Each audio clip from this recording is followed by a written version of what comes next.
పాతకాలంలో అయితే సర్జరీ చేశాక ఇన్ని నెలలు రెస్ట్ తీసుకోవాలి అని ఉంటుంది.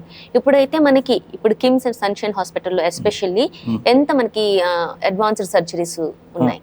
సర్జరీస్ అన్ని మేము రాగానే మేము 24 అవర్స్లో చేస్తాం. కొన్ని సర్జరీస్ తప్పనిసరిగా చేయాలి. అవి సెమీ ఎమర్జెన్సీ దాంట్లో అంటామన్నమాట. ఇప్పుడు యూజువల్గా ఫ్రాక్చర్ అయ్యేసేసి ఎముక బయటకు వచ్చింది అనుకోండి, అది తొందరగా ఎంత తొందరగా అయితే అంత తొందరగా కవర్ చేసేయాలి. ఎందుకంటే ఎముక అనేది ఎప్పటికీ లోపట ఉండాలి.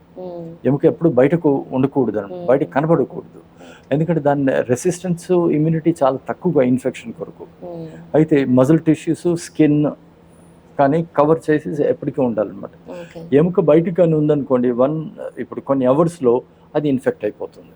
అందుకని ఎంబడేను మేము ఎముకను క్లీన్ చేసేసి లోపల పెట్టేసేసి మూసేయడం అది కుదురుతుంది అనమాట. అది 6 to 12 అవర్స్ లోపుగా చేసుకుంటే మంచిదే అనమాట.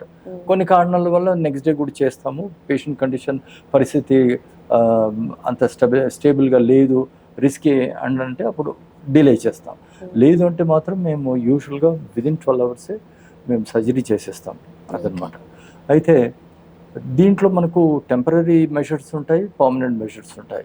టెంపరీ ఏంటంటే ఫస్ట్ ఎముకని క్లీన్ చేసేసి లోపల పెట్టేసేసి ఎక్స్టర్నల్ ఫిక్సర్ వేసేసి తొందరగా మళ్ళీ వాకర్ పట్టుకొని వేసేసి బరువు వేయకుండా నడవడం, అది ఇమీడియట్గా టెంపరీ మెషర్ అంటాం.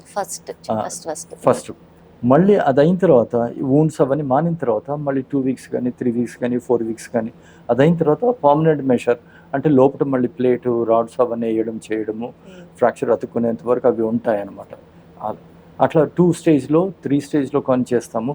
In severe accidents where lot of tissue అంటే ఈ స్కిన్ ఎక్కువ వెళ్ళిపోయింది, మజిల్స్ కూడా లాస్ అయ్యాయి, బోన్ లాస్ ఉంది, అటువంటిప్పుడు మేము 3 stagesలో చేస్తాం. ఫస్ట్ స్టేజ్లో క్లీన్ చేసేసి ఎక్స్టర్నల్ ఫిక్సర్ వేయడం, సెకండ్ స్టేజ్లో బోన్ స్ట్రెంథనింగ్, బోన్ రికన్స్ట్రక్షన్ చేస్తాము, థర్డ్ స్టేజ్లో మళ్ళీ ప్లాస్టిక్ రిపేర్ కానీ అవి ఇవన్నీ ఉంటాయి అన్నమాట. అట్లా ఇవన్నీ అడ్వాన్స్డ్ సర్జరీస్ ఉంటాయి. పేషెంట్ ఇండివిజువల్ అంటే ప్రతి కేసు అన్నిటికీ జనరల్గా చెప్పలేము కాబట్టి ఇవన్నీ చేస్తూ ఉంటాం. స్టాండర్డ్ కేస్ అంటే ఇప్పుడు ఫ్రాక్చరైజ్ వచ్చారు, పెద్దగా వూండ్ ఏం లేదు, ఎముక లోపలనే ఉంది, ఫ్రాక్చర్స్ అయి ఉన్నాయి, దాన్ని ఎంబడే మేము ఫిక్స్ చేస్తాం. 24 అవర్స్లో ఫిక్స్ చేస్తాం. 1 day కానీ 2 days కానీ పెట్టేసేసి డిశ్చార్జ్ చేసేస్తాం.